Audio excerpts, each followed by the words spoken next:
BJP সরকারের বিরুদ্ধে সরব সুস্মিতা ও রাধেশ্যাম। রাজনৈতিক উদ্দেশ্য নিয়ে করা ডিলিমিটেশন প্রক্রিয়ায় বরাকে বিধায়ক সংখ্যা 15 থেকে কমিয়ে 13। সিএএ এনআরসির নামে লক্ষ লক্ষ মানুষকে হয়রানি। ডিলিমিটেশন ক্যাম্পে বন্দী।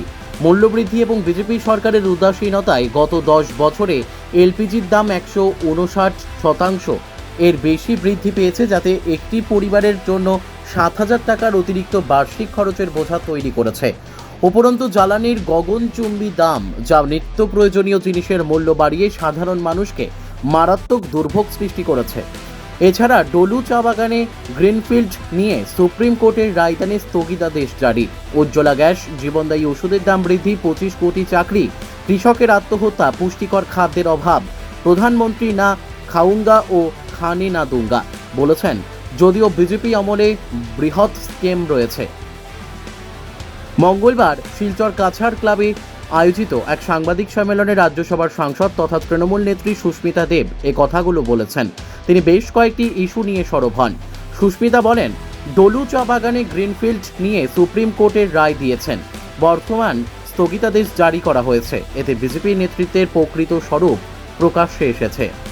বরাকের চা শিল্পের প্রতি সরকারি উদাসীনতা, বাগান শ্রমিকদের মজুরি 350 টাকা বাড়ানো, প্রতিটি চা বাগানে একটি স্কুল এবং প্রতি 10টি চা বাগানের মধ্যে একটি কলেজ স্থাপনের বিজেপির মিথ্যে প্রতিশ্রুতি বলে অভিযোগ করেন তিনি। এদিন তৃণমূল প্রার্থী রাধেশ্যাম বিশ্বাস বলেন, বরাকের জনগণকে তৃতীয় ও চতুর্থ শ্রেণীর সরকারি চাকরিতে সংরক্ষণের মিথ্যে প্রতিশ্রুতি দেওয়া হয়েছে। চাকরি বল্টনে বরাক উপত্যকার যুবকদের বঞ্চনা করা হয়েছে। কাছাড় পেপার মিল পুনরুজ্জীবিত করা প্রতিশ্রুতি, multi modal logistic park, plug and play industrial estate, software park এবং ফুড পার্ক রূপায়ণে সরকারের উদাসীনতা। বিজেপি নেতা ও মন্ত্রী সমর্থিত সুপারি, ষাঁড়, জমি ইত্যাদি সিন্ডিকেটের মাধ্যমে বরাকের গ্রামীণ ও কৃষি অর্থনীতিকে ধ্বংস করা এবং কৃত্রিমভাবে মূল্যবৃদ্ধি ঘটিয়েছেন বলে উল্লেখ করেন তিনি। এদিন সাংবাদিক সম্মেলনে ছিলেন জেলা সভাপতি রাজেশ দেব, অনুপম পাল, সজল বণিক, অলোক আচার্য প্রমুখ। Bureau report, Nababarta today. দেখেন, আসামের বিজেপি সরকার ভাবে যে আমরা একটা ব্রিজ করে দিয়ে বরাকের মানুষকে খুশি করে দিয়েছি, আমরা একটা রাস্তা করে দিয়ে বরাকের মানুষকে খুশি করে দিয়েছি। কিন্তু ব্রিটিশ যখন রাজত্ব করত, ওরা ভারতবর্ষে কিন্তু বড় one of the biggest railway networks British বানিয়েছিল, কিন্তু ভারতবর্ষ কলোনি ছিল। কলোনি মানে কি, ভারতবর্ষের মানুষের কোনো অধিকার ছিল না। আজকে বিজেপি সরকার বরাক ভ্যালিকে কলোনির মতো ট্রিট করছে। একটা ব্রিজ হয়তো বানাচ্ছে, একটা রাস্তা হয়তো বানাচ্ছে, কিন্তু আমাদের অধিকারটা কোথায়? আমাদের 2টো সিট কমলো কেন? How dare the BJP government allow 2 seats?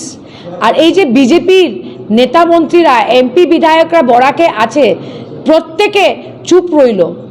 That means ওরা বিজেপিকে ভয় পায়। গুলামি মানে কি? মানে আমরা কলোনি। আজকে আসামের মুখ্যমন্ত্রী বরাকে এসে বলেছে বরাকের ভিতরে কোনো আবেগ নেই 2টা সিট কমার পরে। মিনস ইউ থিঙ্ক যে আমাদের কোনো মেরুদণ্ড নেই।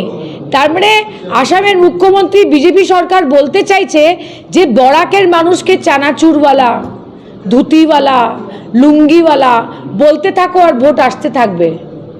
This is the general Notion of BJP. এটা কলোনির মতো ট্রিটমেন্ট হলো না তো কি হলো? I am giving U an example. আজকে যদি ভারতীয় জনতা পার্টি বলে আমরা বরাক ভ্যালিতে ইনফ্রাস্ট্রাকচার বানিয়েছি, ব্রিটিশও ইন্ডিয়াতে ইনফ্রাস্ট্রাকচার বানিয়েছিল, কিন্তু অধিকার কোথায়? সেলফ গভর্নমেন্ট দিয়েছিল। আজকে 2টো এমএলএ সিট কমিয়ে দেওয়া অনেক বড় এবং it is a very very serious matter. আমাদের অধিকার কেটে নিয়েছে। এই সরকার শুধু দেখেছে। আজকে 13টা হয়েছে, 26-এর পরে যদি আবার ডিলিমিটেশন হয় 10টাও যেতে পারে। সাবধান করে দিলাম আমি বরাকের মানুষকে। তো আমরা কলোনি হলাম না তো কি রাজধানী হলাম নাকি? অনারেবল সুপ্রিম কোর্ট ডলু বাগানের যে ল্যান্ড অ্যাকুইজিশন হলো, এটাতে একটা স্ট্যাটাস কো অর্ডার দিয়েছে এবং আমরা সবাই চাইছিলাম যে শিলচরে এয়ারপোর্ট হবে। কিন্তু এই পুরো প্রজেক্টটা বিজেপি সরকারের ইললিগাল বেআইনিভাবে জমি অধিগ্রহণ করার জন্যে এখন এই প্রজেক্টটা পুরো আটকে গেল এবং ল্যান্ড অ্যাকুইজিশন করতে হলে এইভাবে 200টা জেসিবি নিয়ে চা গাছগুলো কেটে দিয়ে ডলু বাগানের লেবারদের মারধর করে কোনোদিন অ্যাকুইজিশন হয় না। আমার মনে হয় যে ভারতীয় জনতা পার্টি এয়ারপোর্টটা করতে চায় বলে ইচ্ছে করে আইন মানেনি, এখন এটা 10 বছরের জন্য এটা পেন্ডিং হয়ে গেল। এখন বিজেপিকে এয়ারপোর্ট করতে হবে না, ওরা বলবে আমরা কি করব, কোর্ট কেস আছে। This is the conspiracy of the BJP. এইটা একটা আমি বলবো প্রশাসনের একটা ডিসি না, একটা এডিসি জানে, একটা অ্যাসিস্ট্যান্ট অফিসারও জানে যে ল্যান্ড অ্যাকুইজিশন করতে হলে পাবলিক নোটিশ লাগে, ল্যান্ড অ্যাকুইজিশন করতে হলে এনভায়রনমেন্ট ইম্প্যাক্ট অ্যাসেসমেন্ট লাগে, সোশ্যাল ইম্প্যাক্ট অ্যাসেসমেন্ট লাগে। এটা কি রহস্য যে আসাম সরকারের প্রশাসন এই আইনটা না মেনে যে ডলু বাগানের জমিটা আজকে অধিগ্রহণ করলো, এটা কাউন্টার প্রোডাক্টিভ হয়ে গেল। এখন এই এয়ারপোর্ট হবে কি না এটা কেউ বলতে পারবে না, কারণ এই কোর্ট কেস সুপ্রিম কোর্টে হয়তো 10 বছর চলবে। সো বিজেপি এটা ইচ্ছা করে করেছে, it is a conspiracy theory, যে বলার জন্য বললো যে আমরা শিলচরে এয়ারপোর্ট দিয়েছি আর এইভাবে অধিগ্রহণ করেছে যে এই এয়ারপোর্টটা যেন জীবনেও হয় না। It is yet another example of betrayal to the people of Barak valley. ওরা এটা ইচ্ছা করে করেছে, বিজেপি এটা করে দেখাবার জন্য এয়ারপোর্ট আনলো আর এইভাবে এয়ারপোর্টের জমি অ্যাকুইজিশন করলো যে এটা কেস হয়ে এখন 10 বছরের জন্য এটা হ্যাঙ্গিং হয়ে গেল। This is the entire conspiracy against Barak valley of the BJP government. প্রত্যেকটা নির্বাচনে মিথ্যা প্রতিশ্রুতি দেয়, বলো মাল্টি মডেল কি প্রজেক্ট হবে, স্পেশাল ইকোনমিক জোন হবে, শিলচর কর্পোরেশন হবে, এয়ারপোর্ট হবে, স্মার্ট সিটি হবে, এগুলো কিছু হয় না। আমি মনে করি যে এটা পুরোপুরি আসাম সরকারের লাইবিলিটি, এটা আসাম সরকার দায়ী যে আজকে আমাদের এয়ারপোর্টের প্রজেক্টটা এইভাবে আটকে গেল। They are whole sole responsible for that. আসামে ডিলিমিটেশন হয়েছে, সেই ডিলিমিটেশন পপুলেশন ওয়াইজ হওয়ার কথা। বরাক উপত্যকায় পপুলেশন বেড়েছে এবং আমাদের 15টা বিধায়ক এলাকা ছিল, সেটা উদ্দেশ্য প্রণোদিতভাবে বরাক থেকে উঠিয়ে নেওয়া হয়েছে এবং আমি মনে করি বরাকের 2টা কণ্ঠকে প্রতিরোধ করা হয়েছে।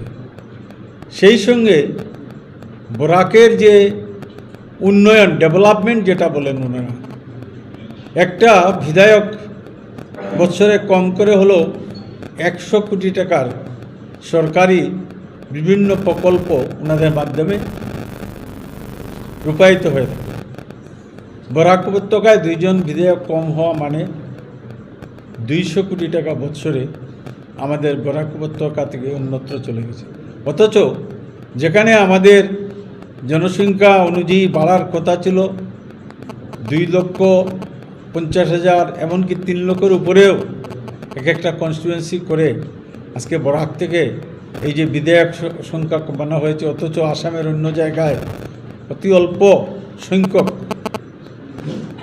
জনগণ নিয়ে একটা বিধানসভা এরিয়া চিহ্নিত করা হয়েছে। কাজেই আমি মনে করি এটা উদ্দেশ্য প্রণোদিতভাবে এই সরকার বরাককে বঞ্চিত করেছেন।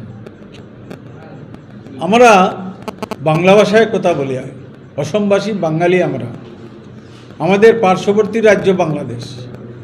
এক সময় বলা হতো যে আসাম পুরা বাংলাদেশি লোকে ভর্তি হয়ে গেছে, সেজন্য আমরা অনেক ত্যাগ স্বীকার করে আমরা এনআরসিতে মহামান্য সুপ্রিম কোর্টের নির্দেশে যে এনআরসি হচ্ছিল সেটাতে আমরা ভারতীয় নাগরিকত্বের প্রমাণ আমরা দাখিল করেছি।